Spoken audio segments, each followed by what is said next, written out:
Welcome to our weekly maritime vlog. I'm Corey Ransom with International Maritime Security Associates. This week we're talking abandoned seafarers.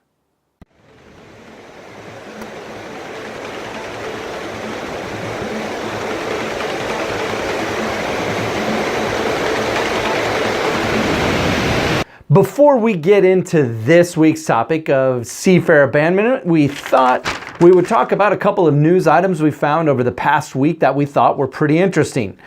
The first one we've talked about on this channel before about technology in the maritime industry, and it will be a topic I can guarantee you over the next few years that we will continue to cover, as there will be some major and interesting technological advancements and changes across the maritime industry, whether you're talking cruise lines, cargo lines, or large yachts.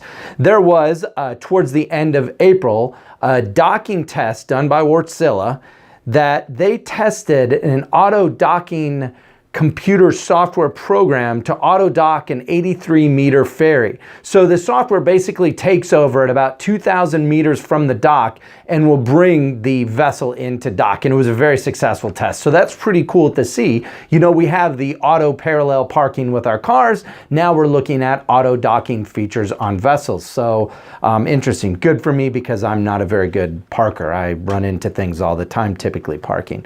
The other couple of items we thought were really interesting within the news this past week. The U.S. Coast Guard, hats off to you guys in two respects. We have two items for you this week. The Coast Guard rescued 5 people 13 miles north of Cat Cay in the Bahamas on a ship that was sinking and involved the U.S. Coast Guard and a Good Samaritan. So job well done to the Coast Guard for that rescue. And also, the Coast Guard offloaded in the last week of April 2018, they offloaded 12 tons of cocaine and 1 ton of marijuana that were seized by various organizations and Coast Guard units working together in the Caribbean, Mexican operational region. And that is a huge bust. Most of the time with drug busts that you see on the high seas, the purity rate for the drugs, specifically cocaine and heroin, are in the 90+ percentile range. So typically you see that get cut 6 to 7 times by the time it makes it out to the street. So it's huge street value, which is around $390 to $400 million. So that was offloaded by the Coast Guard this week. Congratulations to the Coast Guard and the other countries and organizations that were involved in that. Now, let's move forward to talk about seafarer abandonment. We've talked about the inhumane treatment of seafarers on this channel before, but we wanted to highlight a couple of things that have been in the news lately when it comes to that. And there are things that are happening within certain countries to really try to help protect seafarers. And I think it's extremely important.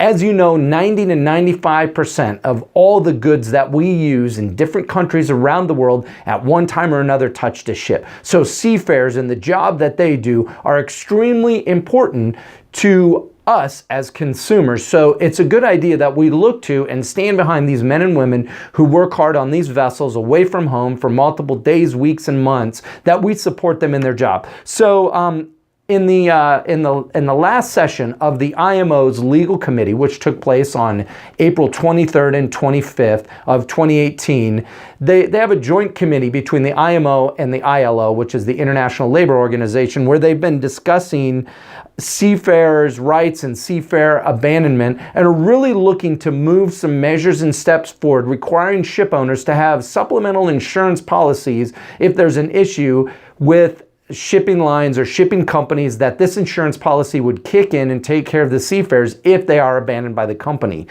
We saw, according to statistics through a database that's held by the IMO and ILO, that seafarer abandonment cases, there were 55 of them in 2017. That is unbelievable to me. I have read a number of cases that have happened. The abandonment can take place to where seafarers are without food, without water, without any type of accommodation, sometimes even stuck on their ships without any accommodations. And I have read cases and heard from seafarers that this has happened to where sometimes they have been on ship for months and in a couple of cases over a year. So it's great to see the IMO working with the ILO and other countries around the world to really address this issue for shipping companies that are operating below the board. There are a number of companies, and we have actually mentioned some of them by name on this vlog, that don't operate to the highest standards that they should when it comes to the treatment of seafarers.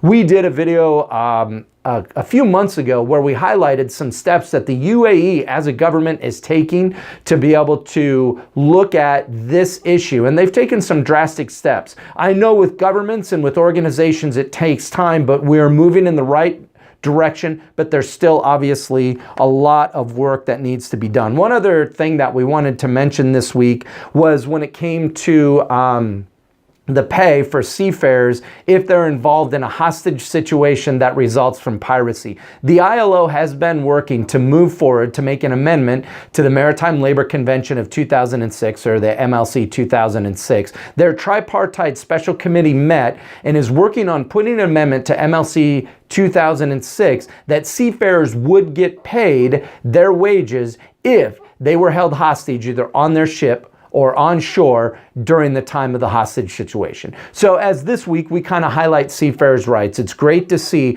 the movement forward, but as consumers and as mariners and people who work in this industry, we need to work to continue to support the seafarers. Thanks for joining us this week. We really appreciate all the viewers we have on our YouTube channel. Make sure you subscribe to this channel so you get notified when we post new videos. Also, connect to us through our social media, detailed in the banner above and also in the comments section below.